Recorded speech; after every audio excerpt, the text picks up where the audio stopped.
आज 13 वर्षानंतर मुंबई इंडियनने सीझनचा पहिला मॅच जिंकला. 2012 मध्ये आपण लास्ट मॅच जिंकला होता. आज 2026 मध्ये सीझनचा पहिला मॅच मुंबई इंडियन जिंकला आणि जिंकणारच होता. डॉमिनेट विक्ट्री होती. आपण बघितलं रोहित शर्मा, रायन रिकल्टन जसे खेळत होते असं वाटत होतं की ते दोघं 100 मारतील, कदाचित 2-3 ओव्हर शिल्लक ठेवून मॅच जिंकतील. पण अनुकूल रॉय मॅन ब्रिलियंट फिल्डिंग केली त्यांनी. रोहित शर्माचा एक उत्कृष्ट कॅच पकडला आणि ब्रिलियंट रनआउट केलं त्यांनी रायन रिकल्टनला. त्याच्यामुळे थोडासा जो मॅच होता तो शेवटच्या ओव्हरपर्यंत गेला. नाहीतर ही मॅच मुंबई इंडियन 2-3 ओव्हर शिल्लक ठेवून जिंकायला पाहिजे होती. कारण पार्टनरशिप तशी चालती. सूर्यकुमार यादव पण तसंच खेळत होता. तिलक वर्माने आल्याला पहिल्याच बॉलला चौका मारला होता. असो, हे तेच पिच होतं ज्या पिचवरती इंग्लंड इंडियनचा सेमीफायनल झाला होता. आपण 256 काढले होते आणि 7 रनांनी ती मॅच जिंकलो होतो. सो बॉलिंग बद्दल न बोललेलंच बरं. फक्त जसप्रीत बुमराह ॲज युजल आपल्याला सगळ्यांना माहिती आहे त्याचाच इकॉनॉमी रेट अंडर 9 होता. बाकी सगळ्या बॉलरचा दोन्ही टीममध्ये केकेआर असो मुंबई इंडियन असो दोन्ही टीमच्या बॉलरांचा इकॉनॉमी रेट हा जवळपास 10 आणि 10च्या पुढेच होता. फक्त जसप्रीत बुमराह एकमेव असा बॉलर होता की त्याचा इकॉनॉमी रेट 9 पेक्षा कमी होता.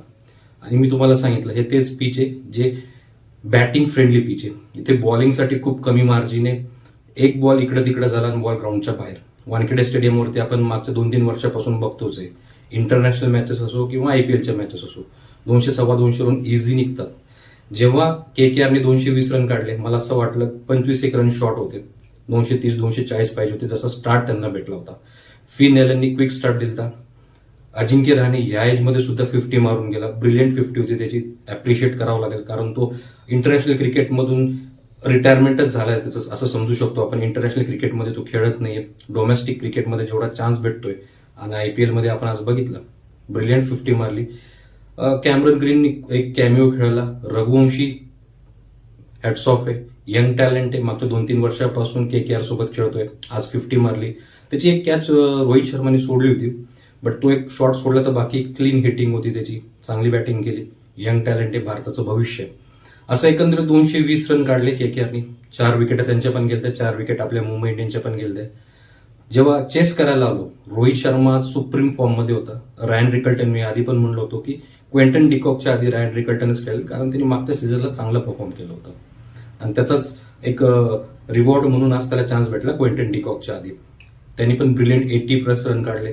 रोहित शर्माने 70+ रन काढले आणि दोघंही असे खेळत होते असं वाटत होते की दोघांचे 100 होतील, नॉट आउट जातील आणि मुंबई इंडियन्स 16-17 ओव्हरमध्ये ही मॅच जिंकून जाईल.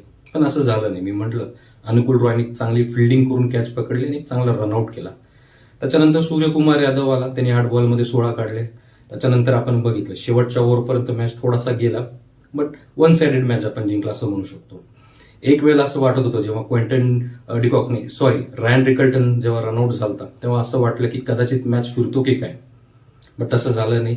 मॅच आपण जिंकलो. मुंबई इंडियन्सच्या फॅन्सला एकच आनंद भेटला आणि असाच जर परफॉर्मन्स यापुढे सुद्धा आला, रोहित शर्मा जर असंच बॅटिंग करत असेल, रायन रिकल्टन असं स्टार्ट येत असेल तर मुंबई इंडियन टॉप 2 मध्ये नक्कीच फिनिश करेल.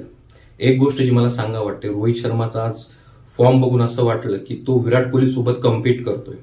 कारण भरपूर क्रिकेट एक्सपर्ट, भरपूर एक्स क्रिकेटर, एक्स कोच असं म्हणतायत की जर रोहित शर्मा आणि विराट कोहली यांना 2027चा ओडीआय वर्ल्ड कप खेळायचा असेल तर त्यांना या आयपीएलमध्ये एक स्ट्रॉंग स्टेटमेंट द्यावं लागेल. दोघांना ऑलमोस्ट 500+ रन काढावं लागतील. तुम्हाला काय वाटतं, रोहित शर्मा हा फॉर्म कंटिन्यू करेल? नक्की सांगा.